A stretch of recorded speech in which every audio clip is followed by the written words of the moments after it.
तर कसं काय मंडळी, तर 5-6 महिने झालं आम्ही एक हे करत होतो, प्लॅन बनवत होतो.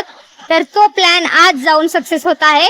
तर आज आम्ही फायनली त्या मंदिराला जात आहोत. प्लॅन होता 5-6 जणीचा, पण राहिल्यात फक्त 3 जणी.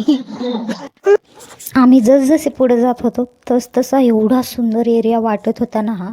असं वाटत नव्हतं की आम्ही पुण्यामध्ये आहे, आणि हे पण वाटत नव्हतं की आम्ही जिथं गेलोय हे पुण्यामध्ये आहे.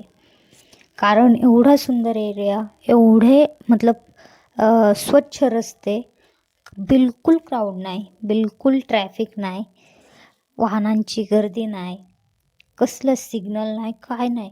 सगळीकडून झाडी, स्वच्छ रस्ते आणि हे चमचमता सूर्य.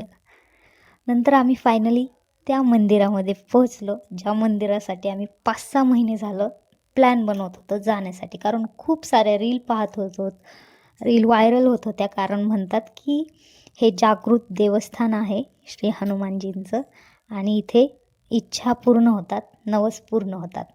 आणि मी गेले, मी पण माझ्या काही इच्छा एका छोट्याशा याच्यावर लिहून आणल्या होत्या पेपरवर, आणि त्या मी महादेवांच्याच म्हणते सॉरी, हनुमानजींच्या चरणाशी अर्पण केल्या.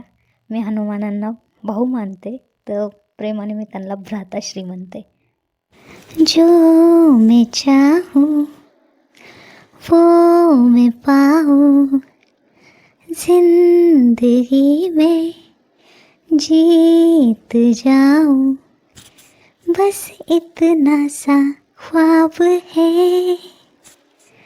आणि पुढे आम्ही हे पाहिलं की तिथे खूप साऱ्या घंट्या लटकवल्या होत्या लोकांनी. बहुतेक ह्या घंट्या त्या लोकांनी लटकवल्या असतील ज्या लोकांचे नवस पूर्ण झाले असतील. आणि पुढे मी माझ्या प्रिय भ्राताश्रींना मन भरून पाहिलं, आणि त्यांच्या डोळ्यामध्ये जो आनंद होता, असं वाटत होतं की ते एकदम हसून पाहत आहेत माझ्याकडे.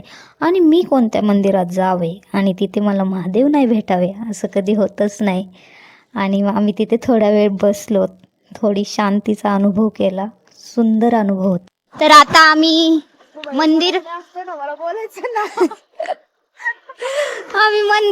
मंदिरातले दर्शन घेतलं आणि भारी वाटलं मंदिरात दर्शन घेऊन.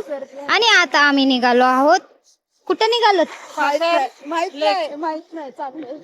पाषाण लेकला चाललो, जे की आम्हाला माहित नाही. आणि इकडून वाहन तर बघू शकता, इथं काय वाहनाचं साधनच नाहीये.